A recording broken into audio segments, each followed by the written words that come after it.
Với bạn, hạnh phúc là gì? Là tiền tài danh vọng? Là sang trọng đủ đầy?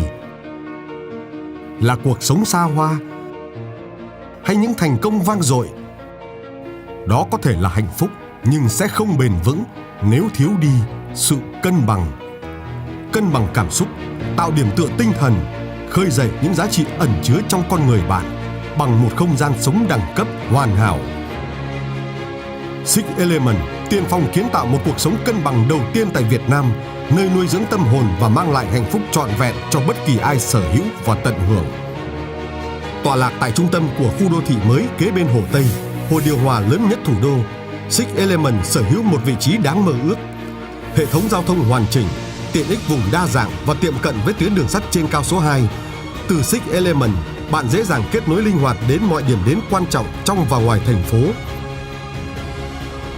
Với thiết kế 6 tầng thương mại và đặc biệt là 4 tầng hầm liên thông, Six Element hứa hẹn mang đến cho bạn một cuộc sống không thể tiện nghi hơn.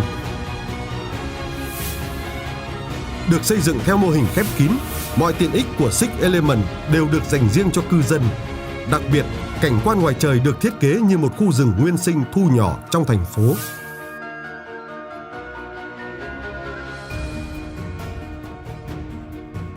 Ôm trọn lấy cảnh quan xinh đẹp là trái tim của dự án, suối tuần hoàn, tượng trưng cho sự phát triển không ngừng, nhẹ nhàng uốn lượn, tạo nên sự cân bằng cho không gian mà hiếm nơi nào có được. Tiên phong phát triển một cộng đồng thân thiện, Six Element kiến tạo nên những không gian nơi tất cả cư dân có thể tìm thấy cho mình những khoảnh khắc thư giãn để tái tạo năng lượng, những phút giây riêng tư để nuôi dưỡng đam mê trong không gian coworking space và hầm rượu. Hướng đến sự phát triển toàn diện của trẻ thơ, chủ đầu tư đã dành một diện tích lớn để xây dựng nên môi trường giáo dục hiện đại đạt chuẩn quốc tế. Lựa chọn Six Element là bạn đã lựa chọn một mô hình giáo dục lý tưởng để nuôi dưỡng và vun đắp tâm hồn cho con trẻ.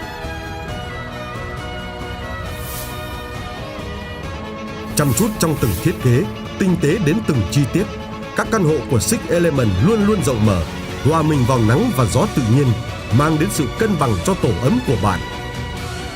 Hơn tất cả, Six Element là chốn đi về mơ ước, mang đến cho bạn những phút giây riêng tư, được bình an nội tâm, cân bằng cảm xúc. Bởi khi có đủ cảm xúc, bạn sẽ tìm thấy đam mê. Khi có đủ đam mê, bạn sẽ tìm thấy được hoài bão. Khi có đủ hoài bão, bạn sẽ gặt hái được thành công.